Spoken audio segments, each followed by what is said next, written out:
Hello YouTube, welcome back to the channel, or if you are new here, I am Silver Shepherd and I talk about anything and everything gold and silver related. And in today's video, we are going over a question that most stackers have to ask themselves at some point, and that's how much silver is actually enough. Not how much looks cool, not how much someone else stacks, but how much you realistically need in order to reach your goals. And with silver sitting around $50 an ounce right now, stacking is not cheap, so understanding your ideal target is more important now than ever before. And here's the truth, it's not the same number for everyone. So in this video, I'm going to walk you through the real way to calculate your personal stacking goal, whether it's 100 ounces, 500, 1,000, or even more. So stick around until the end because I'll give you 3 simple stacking plans so you can see exactly what enough silver looks like in real dollar terms. So without any further ado, let's get right into it. Most people stack without actually knowing what they're stacking for, and if you don't know your mission, you can't know your number. So these are the 4 main reasons people stack silver, and number 1 is wealth preservation. And this is a classic stacker mindset. You stack to protect your buying power long term, and if this is you, your target is based on the percentage of your net worth you want in metals. The second one is emergency fund backup. Some people treat silver like a backup tangible safety net. If that's you, your stacking number is tied to how many months of emergency expenses you want covered. And third is retirement hedge. This is stacking for your future self, something to fall back on later in life. And here, your target is built around years of retirement protection. And then the last one is long-term speculation. And some people stack because they believe silver will rise dramatically. And this is more speculative, but still very valid. Your stacking goal depends on what category you're in. Most people are actually a mix of 2 and 3. Before you can choose a number, you need to pick your purpose. Most beginners always ask, how many ounces should I have? Is 100 ounces good? Is 500 or 1,000? Here's the most straightforward breakdown for this. Your first target should be 100 ounces, and this is the starter level.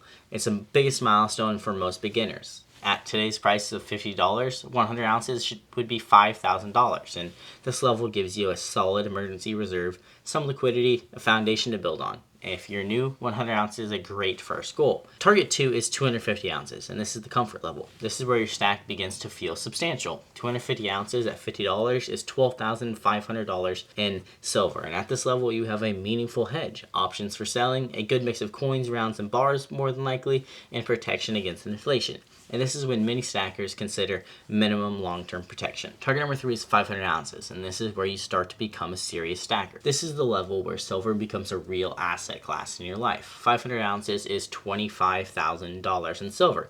This amount can strongly hedge against currency issues, play a role in your future retirement planning, offer flexibility during emergencies, and your stack has weight, literally and financially. The last target is 1,000 plus ounces, and this is the wealth preservation level. 1,000 ounces is the milestone many stackers dream about. 1,000 ounces is $50,000 in silver. And at this level, you have legacy wealth, a deep hedge, generational protection, a solid emergency buffer, and real long-term stability. This is the level where silver becomes part of your financial identity. Is it necessary for everyone? Absolutely not, but it is powerful to have. So now let's find your number, and here are the most practical formulas, and you should use whichever one fits your goals. And method number 1 is net worth percentage, and this is for wealth preservation. Most experts suggest 5 to 20% of your net worth in precious metals. So if your net worth is $100,000, well, 5% would be $5,000 or 100 ounces, 10% would be 10,000 or 200 ounces, and 20% would be $20,000 or 400 ounces. This is the cleanest long-term formula. Method 2 is the monthly expenses or emergency plan. A smart rule is 3 to 6 months of emergency expenses in your silver value. So if your monthly expenses are $2,000, well, 3 months would be $6,000 or 120 ounces, and 6 months would be $12,000 or 240 ounces. This gives you a tangible emergency buffer. Method 3 is the retirement hedge formula, and it's a simple rule. 1 ounce of silver for every month of retirement you want protected. So if you want 20 years, well, there's 240 months in 20 years. So 240 ounces equals $12,000 in silver. If you want 30 years, it's 360 ounces. This method builds long-term security. The last method is the income replacement model, and this method is for people who want silver to serve as a backup form of a value during an economic uncertainty. Rule of thumb is 6 to 12% of your yearly income in silver value. So if you're in $60,000 a year, well, 6% is $3,600 or 72 ounces. 12% is $7,200 or 144 ounces. Do that for 5 to 10 years and your stack becomes unbreakable. But here's the part that nobody talks about. It's not how much silver you want to have. It's about how much you can substantially stack without hurting your life. Ask yourself, can I stack consistently without debt? Can I afford silver without sacrificing bills? And am I buying with purpose and not impulse? Consistency beats speed every time. 20 ounces a month for 1 year is 240 ounces. 10 ounces a month for 2 years is 240 ounces. 5 ounces a month for 5 years is 300 ounces.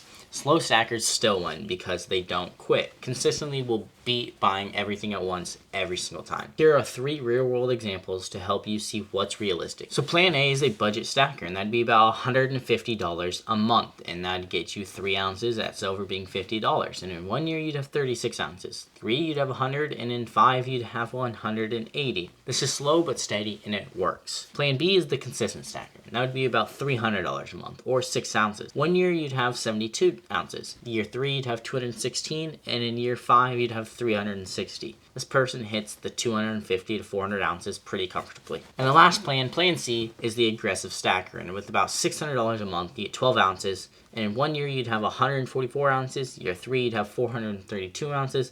In year 5, you'd have 720 ounces. This is the quickest path to 500 and 1,000 ounces. I do just have to say to you guys, though, it does not matter how much money you have to spend. As long as you are consistently buying and putting as much money as you comfortably can afford into it, you are going to be better off than those people who have not put any money into it. So after analyzing a bunch of forms and talking to a bunch of people, here are the breakdown of what most people actually aim for. And that'd be 100 ounces for beginners, 250 to 300 ounces for cautious stackers, 500 ounces for serious stackers, 1,000 ounces for long-term wealth preservers, and 2,000 plus ounces for high-income hedge builders. The most common target is somewhere between 250 to 500 ounces. That range balances comfortability, safety, and long-term stability, especially with silver at $50 today. So how much silver is enough? And the truth is, enough is whatever amount helps you sleep at night, protects your future, and fits your budget. For some people, that's 100 ounces. For others, it's 1,000. But if you stack consistently, focus on low premiums, and stay disciplined, your stack will grow faster than you could ever think. So if you found this video helpful, hit the like button, subscribe for more silver stacking content,